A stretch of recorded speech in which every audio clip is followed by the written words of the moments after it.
First, it was a bump, then a festering boil, and it spread from my wrist to my elbow. Then it got infected, and now my arm is swollen with infection. The skin oozes with poison oak. It's getting worse.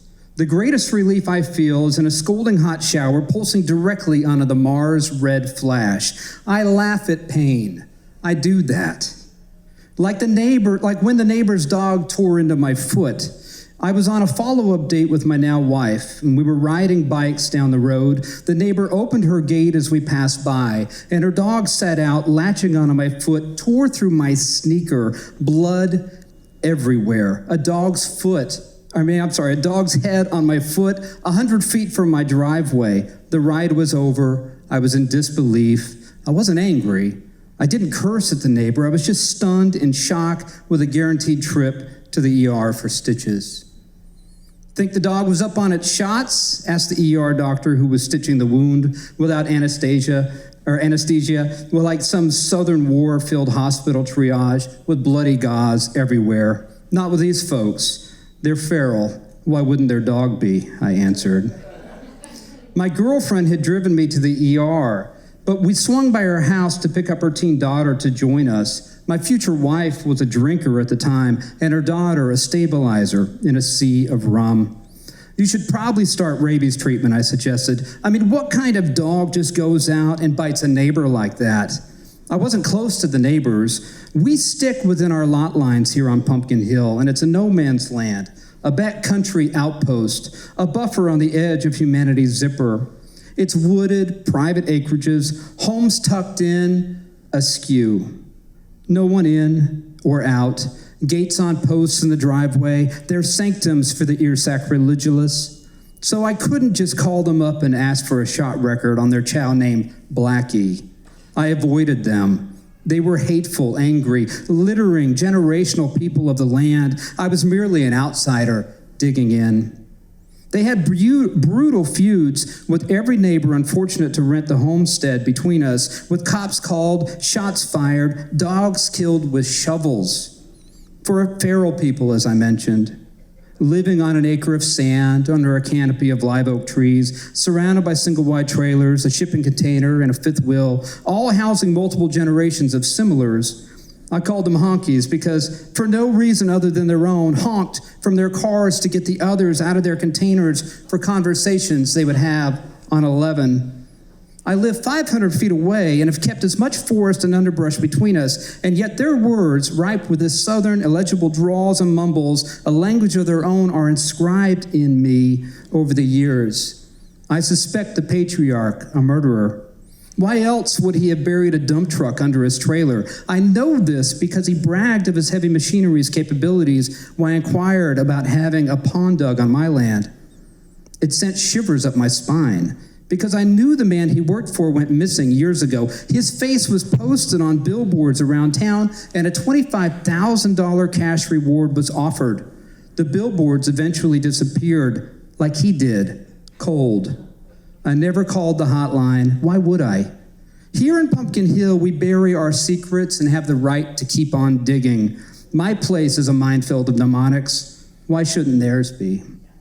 At this point, I'm laid up in the ER bed, having taken pictures of my open gash and then my stitched up slit, red with iodine under the doctor's spotlight, with the bleached white sheets underneath stained red, now with my blood and possibly rabies. Sheets that had held back the souls of the wounded or hoisted a few into the morgue's final gurney. Of course, I would survive and thrive through the miracle of science. There are monsters in this world, and you must best them. We don't just take an eating, lay down, and die. Here on the hill, I wouldn't meet my demise, at least not by the neighbor's dog who wanted my foot. So yes, I said to the doctor, bring on the needles. It's time to shoot that shit. The doctor came back with 6 rabies shots and impossibly large needles and syringes. It's going in the foot, she said. Are you sure? Are you ready? She had a look that terrified and intrigued me, with her left eye widening and her mouth corner jokerish with a devilish delight. Yes, I said, shoot that shit. And she did, and I began to laugh, and it wasn't a nervous chuckle or a face-saving, this shit doesn't hurt a man like me, cover up. No, I laughed the cackle of the insane. And we all learned something about me that afternoon. I believe the word is sardonic. It's like that dark sarcasm. And if there was a laughter for it, I was making it. Here's why. So as she shot and shot and shot, jabbing the needle into the meatless, bony top of my foot like she was drilling into a leprechaun's ball sack after being denied her pot of gold, I laughed in disbelief. My foot was swelling to twice its size with the rabies treatment, filling every nerve's end to bursting. This was like having a sharp nail of a drag queen size 14 shoe stomped up and down until it popped through the bottom of your foot. The doctor's inaccuracy with the needle entering and then leaving my foot, liquid and blood squirting and pulsing of her thumb every which way, and I shouted, "What the fuck? Nothing hurts like this. This is insanity." And she left and she kept on plunging. My girlfriend and her teen daughter had hands over their mouths and these looks on their faces like, this new man, this pain, this laughter, who is this person? Where the hell has he been? It was clear I may have walked into the yard, but I was not walking out, not with this oozing pickle of a foot, seeping with rabies vaccination. So the dog bite cost me a few days off of work, a $500 ER copay, and my pride. I reached the neighbor by phone and told them to take precautions with their dog, that animal control would want to quarantine the dog, and then asked for some compensation to the attack she had not only witnessed but provoked by releasing her hound upon the lovers. She laughed on the phone. "I'm sorry that happened, but all I have is a loaf of bread. Would you like a loaf of bread?" I hung up and then laughed some more. Now with poison oak having infected my arm, invading my doctor's prescription of prednisone, and on a 10-day bender with the anti-B, I stand in the shower, scalding water on my palm, up, laughing at the ecstasy of pain alight on my inflamed skin. Thank you. All right, this one is episode 9. It's called A Face Like a Manatee. "I hate the manatee," he shouted from the bass boat with a 300 horsepower motor weighing heavily on the transom. I hadn't seen a manatee in the creek before. The mother and calf rose slowly from the water to take in a breath and another mouthful of grass into their cow-like muzzles. I'd kayaked through the meandering tributary one spring morning, saw them in the boat around the corner, thought I'd warned the fishermen in the backcountry who'd certainly run past them on the way out the main channel towards the St. Johns River. "They've done more to ruin people's jobs on this river than anything. Want me to run over them for you?" I tried to imagine how this was possible. Alone with the manatee hater, armed only with a plastic scoop on a stick, I turned and paddled to observe the cow and her calf and to put my kayak between the fishermen and offering little protection but as witness. I understood how the spotted owl in the logging camps of Oregon disrupted an industry from my upbringing in the Pacific Northwest, but I'd also ridden into those camps with my grandfather who sold machinery to those loggers. I wasn't from Jacksonville and tried unsuccessfully to imagine how these gentle animals had done anything but slowed and inconvenienced the aquatic sportsman. This guy was seething, but it didn't feel like he was angry only at the manatee. 20 years later, I'm still the blue state import, taking the jobs, raising the rents, diluting local conservative politics, the face of a job-killing manatee to shout at. I married an Arlington girl with the middle name Lee, and it never made me a local, nor a Southerner. I've been an outsider in every setting, and I set up my first home accordingly. When I bought 5 acres of the North Florida marshlands in the 90s, our road was half abandoned. The previous owner instructed me to shut and lock the property gate, made it clear there were 2 different types of people living around me, the feral and the church folk. He said the KKK held meetings down the road, that there was a militia in the area, that I should buy a gun and shoot off a few rounds in the evening for the first week to establish myself with noise and disruption.